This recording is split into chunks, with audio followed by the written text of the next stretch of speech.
더불어민주당 이재명, 국민의힘 윤석열 후보가 오늘 동시에 정책 공약 행보에 나섭니다. 네, 국회 취재기자 연결해서 자세한 내용 알아봅니다. 박초롱 기자.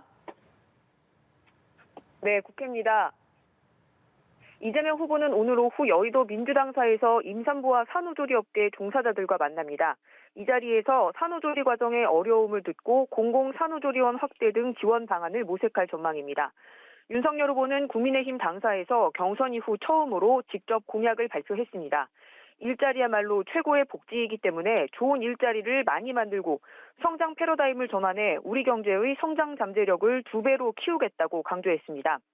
일자리 창출을 저해하는 규제를 혁파하겠다면서 특히 디지털 헬스케어, 비대면 서비스 등 신산업 분야 규제 혁신부터 시작하겠다고 밝혔습니다.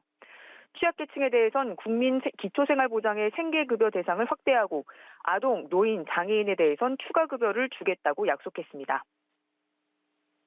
네, 이재명 후보는 오늘 아침 언론 인터뷰에서 박근혜 전 대통령 사면 입장을 밝혔습니다. 또 윤석열 후보는 다음 주 TK행을 검토하고 있다고요? 네, 그렇습니다. 이 후보는 박근혜 전 대통령 사면에 대해 부정부패 사범에 대한 사면권을 제한하기로 했던 약속을 어긴 것처럼 보일 수가 있지만 어쩔 수 없는 측면을 이해해야 한다고 밝혔습니다. 국가의 미래, 통합에 필요하다면 어쩔 수 없는 경우도 있다면서 문재인 대통령의 고뇌와 어려운 결정을 존중한다고 했습니다. 이번 사면이 대선에 미칠 영향에 대해선 유불리 판단이 잘 서지 않는다면서 이미 벌어진 일인데 판단하면 뭐하겠냐는 입장을 밝혔습니다. 윤석열 후보가 토론에 불응한 걸 두고선 국민이 판단할 기회를 봉쇄하겠다는 거라고 재차 비판했습니다. 이 후보는 윤 후보가 사법관으로 평생 살아서 내 생각이 옳다면 그대로 하면 된다고 생각하는데 이런 사고는 자칫하면 독재로 갈 수 있다고 비판했습니다.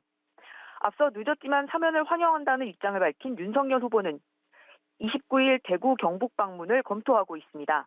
윤 후보가 박 전 대통령의 전통적 지지 기반인 TK에서 내놓을 탄핵과 정권 교체에 대한 메시지가 관심사로 떠올랐는데요. 윤 후보의 TK 메시지는 보수층 지지층 결집에 영향을 미칠 걸로 보입니다.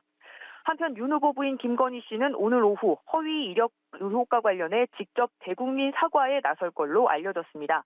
김 씨는 오늘 오후 여의도 당사에서 공식 사과를 위한 기자회견을 열기로 한 걸로 전해졌습니다. 네, 민주당과 열린민주당은 더불어민주당을 당명으로 합당하기로 합의했다고요? 네, 그렇습니다. 오늘 민주당 송영길 대표와 열린민주당 최광욱 대표가 국회에서 만나 통합 합의문에 서명했습니다. 양당은 당명을 더불어민주당으로 하는 통합 합의문을 발표했습니다. 정치개혁을 위해 비례대표 국회의원에 대한 열린공청제를 도입하고 국회의원 3선 초과 제한, 국회의원 국민 소환제 등의 과제를 추진하기로 합의했습니다. 또 각 당이 5대5로 참여하는 당 정치개혁 특위를 구성하기로 했습니다.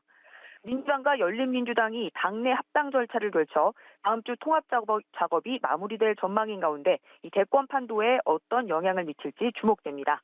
지금까지 연합뉴스TV 박초롱입니다.